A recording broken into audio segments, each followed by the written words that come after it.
আসসালামু আলাইকুম রহমতুল্লাহ বারাকাতুহু।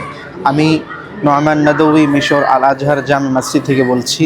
আমরা যারা বাংলাদেশি ভাইয়েরা আছি, যারা আমরা মিশর আল আজহারে পড়তে চাই, অনেকেই আমাদেরকে নক করে থাকেন যে ভাই আমরা মিশরে কিভাবে যাব এবং কিভাবে লেখাপড়া করব।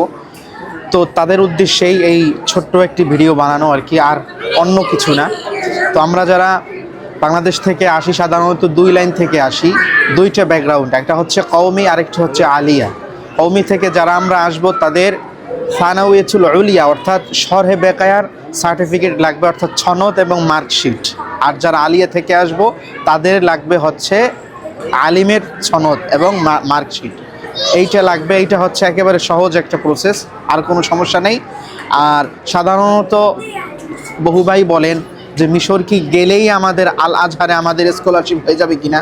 আসলে ভাই মিশর আসার পরে স্কলারশিপ হওয়া না হওয়া এটা ভাগ্যের উপরে, এখানে হাজারে দুই একজন হতে পারে। অতএব যারাই আমরা মিশরে আসবো, আসার আগে ভালোভাবে চিন্তা করব যে আসার পরে প্রতি মাসে আমাকে 9 থেকে 10,000 টাকা বাসা থেকে দিতে পারবে কিনা। যদি দিতে পারে অনায়াসে 2-1 বছর লেখাপড়া করতে পারবো একেবারে চিন্তামুক্ত অবস্থায় ভালোভাবে। একমাত্র তারাই আসবো ইনশাল্লাহ, আর কোনো সমস্যা নেই। টাকা আছে যার, মিশরে এসে লেখাপড়া হবে তার ইনশাল্লাহ। আরও যদি কারো কোনো ভাইয়ের কোনো প্রশ্ন জানার থাকে ইনশাল্লাহ আমাদেরকে জানাবেন। আপনারা কমেন্ট এবং শেয়ার করবেন, আমরা আপনাদের কমেন্ট অনুযায়ী পরবর্তী ভিডিওগুলোতে আপনাদের উত্তর দেওয়ার চেষ্টা করব। ওয়াসসালাম।